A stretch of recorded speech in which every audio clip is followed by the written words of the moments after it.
Yeah, everyone, big GT fan here. Back after a month again. Been busy. First of all, before I get into the video, I want to show you guys something.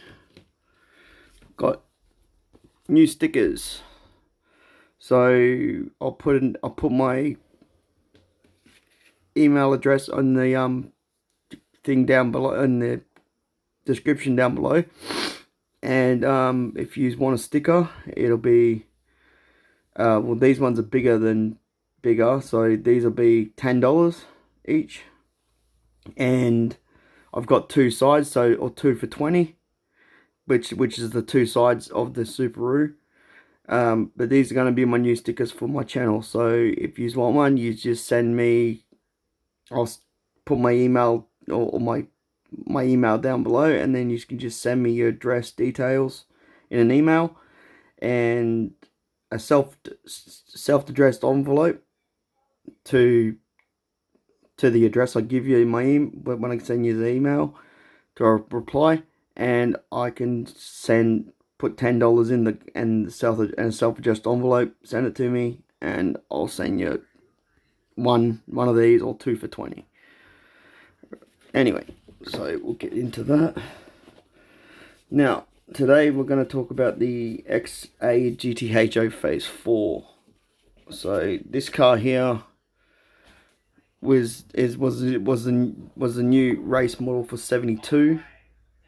It yeah, after the XY GTHO was done and dusted, there was 72 came along, and then what they had to do is they had to go back to the drawing board because Australia designed the XA model.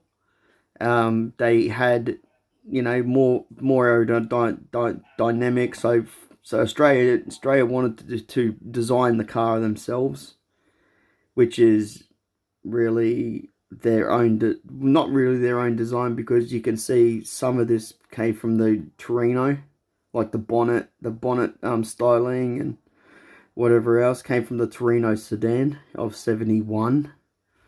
So yeah, but this car, when it was released, well, they needed a new race model, so Lot 6 at Mahoney's Road, Lot 6 it's called the Skunk Works. They got four prototypes, four red XA GT sedans, and they had one was for testing, and the other three were for building the race prototypes. So but this car here, but we'll talk about the race cars another time. So this car here, it actually went down a production line. It was the sole, this is actually the sole plated phase 4. It went down the production line after it got axed, because after the program got axed in 72 for Supercar Scare. Well, this car was already on the line, ready to be done, so it was lucky that this car didn't get cancelled. It actually made it down the production line, and it was actually given to Jack Brabham. He was the first owner, but he didn't like it because he couldn't drive it. Didn't really like it because it didn't have an automatic transmission, so he sold it on, and it's been through collectors ever since, and I'll get into that in a minute. But to some differences between the XA GT and the Phase 4. You had a Phase 2, the 780 Holly carburetor. This was these 4V heads. This car here was not a this car here did not have a 4-bolt main. It actually had a 2-bolt main.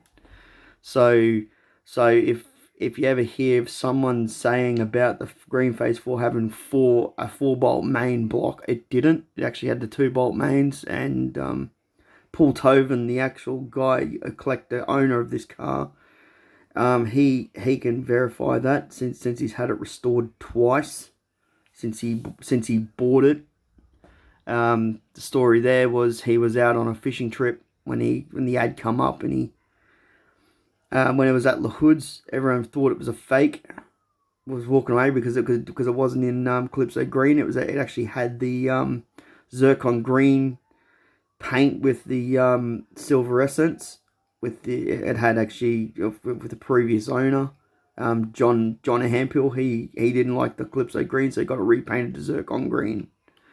But other than that, the difference with the Phase 4 and the GT was the 780 Holly from the Phase 3, the HM headers. This had a rev limiter and a kick in at 6150 RPM, stop the engine blowing, where the race prototypes, they didn't have it. They revved out to about 7,500 in top gear, which was around 60 to 170 mile an hour. And this had the manual choke, had vacuum tank for the brakes. Bigger port. They had the bigger port heads, bigger port closed chambered heads. It had the 4V, manifold, the high rise. It had a high rise manifold.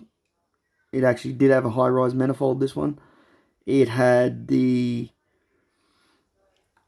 If you go in here, this was fully optioned. This car, it had electric windows, air conditioning, power steering, sunroof. Now the difference, if I can, the GTHO badge on the console, and it did have a manual choke. If you see right there, that little choke there, they had a manual choke, where the GTs didn't. It had air conditioning as well, it had a laminated windscreen, Goldie sunroof. It had. Now the trim in this car from 1972 was all original with no tears. Had 36-gallon tank. For more capacity for Bathurst. So it was homologated with. Well, it was the sort of Phase 3 tank, but a bit modified for the X to fit the XA, which was 36 gallons, which 164 litres in your money. It had the wider wheel arches for. It actually had the wider wheel arches for the bigger tires for the globes. The globes were homologated in 72. After the supercar scare, well, they actually homologated the wheels for the Phase 3s for better brake cooling.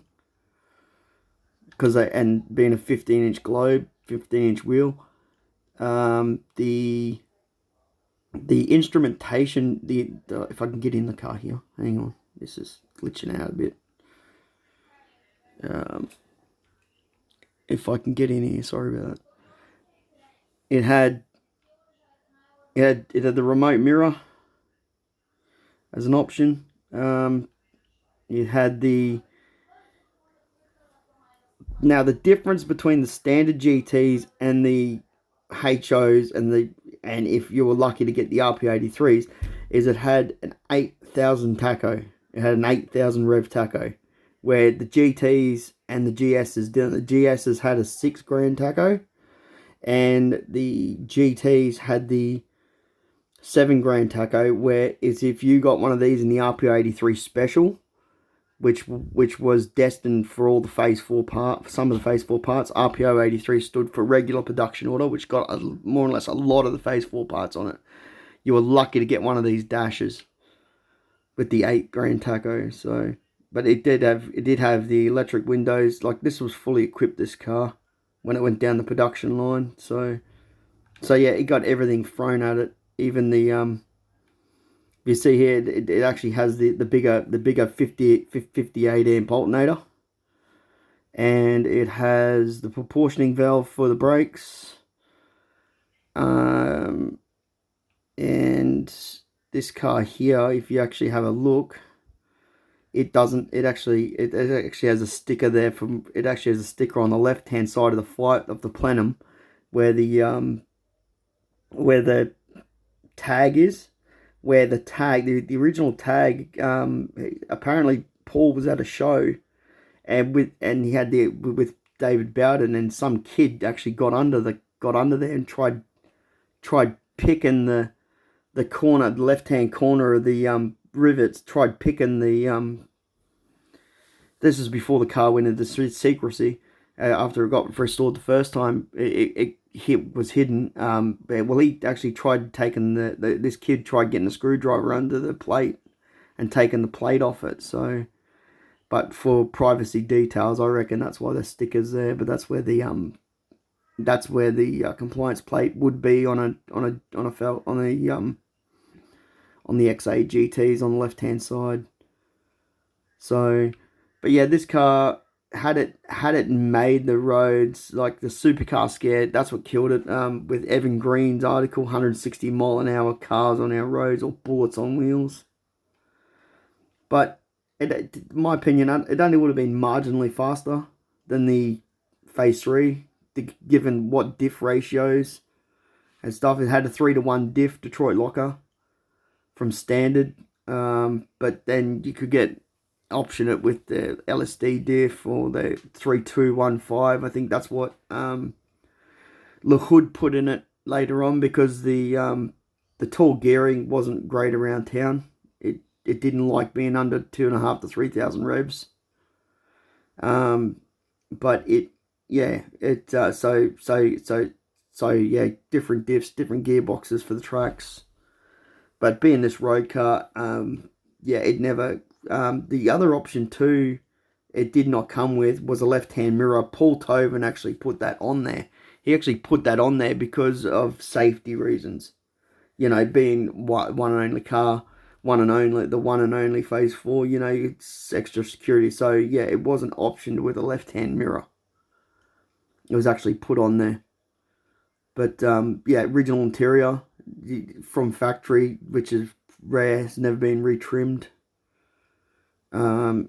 This has been through concourse restoration. It was zircon green, as I said, for a bit when Kirk Kowalski had it, and and I think Bob LaHood had it as well. Robert LaHood, he had it at his car yard. The famous picture of it being on the stands with Phase 4. That's when, with Phase 4 written across the windscreen and stuff, and everyone walked away thinking it was fake because of the color and the silver essence. They all thought it was a fake, but there's a video on YouTube getting around about this car. So when LaHood had it, so.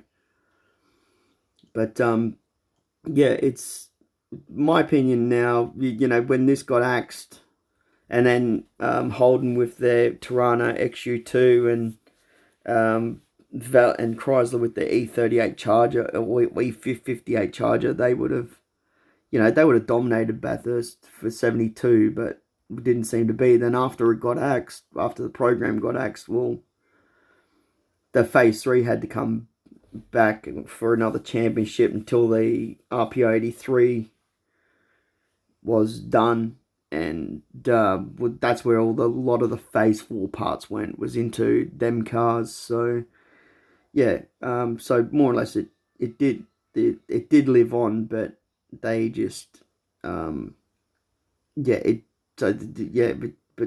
had this car made the track, it would have been a weapon. So, but anyway, I hope you did like my video about the Phase 4. I will come back with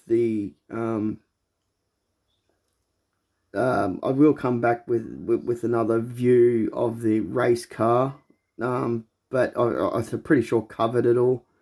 But these two, they had a Watts linkage. This was the first car to be equipped with a Panhard rod. They were equipped with a Panhard rod, so the race cars, it had a Panhard rod, and when you put the Panhard rod on the car, you can't actually get the back exhaust. You can't actually get the full exhaust system on there for the race cars. That's why they had side exhaust systems. So they because you couldn't get the Panhard rod on there. You couldn't get the exhaust on there without the Panhard rod. With the Panhard rod fitted, you had to take it off. So But yeah, this I'm pretty sure. Yeah, if someone can prove me wrong, I'm pretty sure this car wasn't seam welded. I'm pretty sure that this car was just a standard. I think the race prototypes were seam welded, where this one wasn't. So someone can, if someone can correct me on that, I'm not sure if this one was seam welded like the race prototypes. But yeah, anyway, I hope you like my review on the Phase 4. This has been up and coming for me for ages. This has been my, probably out of all the Fords, this is probably my favourite Ford. Studied it all through school and stuff. I've probably left some stuff out, but you can only fit so much into a 15 or 16-minute video or whatever this is going to be. But anyway, I hope you liked it, and I shall get back to you soon. Big GT fan out.